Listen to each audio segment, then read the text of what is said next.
മാള, ആളൂർ മേഖലകളിൽ ബൈക്കിൽ കറങ്ങി മദ്യം വിൽപ്പന നടത്തിയിരുന്നയാൾ അറസ്റ്റിലായി. അമ്പഴക്കാട് സ്വദേശി പുതുശ്ശേരി വീട്ടിൽ 41 വയസ്സുള്ള ഷാജിയെയാണ് ഇരിഞ്ഞാലക്കുട ഡിവൈഎസ്പി KG സുരേഷിന് ലഭിച്ച രഹസ്യ വിവരത്തെ തുടർന്ന് Aloor inspector KM Bineesh arrest ചെയ്തത്. കഴിഞ്ഞ ദിവസം രാത്രി കൊമ്പടിഞ്ഞാമാക്കലിൽ വെച്ച് ആവശ്യക്കാരെന്ന വ്യാജേന എത്തിയാണ് പോലീസ് ഇയാളെ പിടികൂടിയത്. ആഡംബര ബൈക്കിലാണ് യാത്ര. 2 പഞ്ചായത്തിലായി മദ്യവിൽപ്പനയാണ് തൊഴിൽ. എപ്പോഴും കോട്ടും ബാഗും ഹെൽമറ്റും ധരിച്ചുള്ള യാത്ര കണ്ടാൽ ബൈക്കിൽ ടൂർ പോകുന്ന പ്രതീതിയിലായിരുന്നു പ്രതി മദ്യക്കച്ചവടം നടത്തിയിരുന്നത്. ഫോണിൽ ഒരു കോൾ വിളിച്ചാൽ ഏത് സമയത്തും പറയുന്നിടത്ത് സാധനമെത്തും. ഇങ്ങനെ കഴിഞ്ഞ ദിവസം രാത്രി ഒരു കോൾ വന്നിടത്തേക്ക് സാധനവുമായി എത്തിയപ്പോൾ വാങ്ങാൻ എത്തിയത് മഫ്തിയിലുള്ള പോലീസുകാരായിരുന്നു. കൈയോടെ പിടികൂടി. ബാഗ് പരിശോധിച്ചപ്പോൾ നിറയെ മദ്യക്കുപ്പികൾ.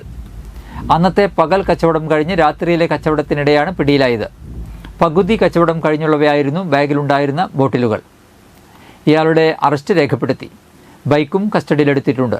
ഇയാൾ നിരോധിത പുകയില ഉൽപ്പന്നങ്ങളും വിൽപ്പന നടത്തിയിരുന്നതായാണ് വിവരം.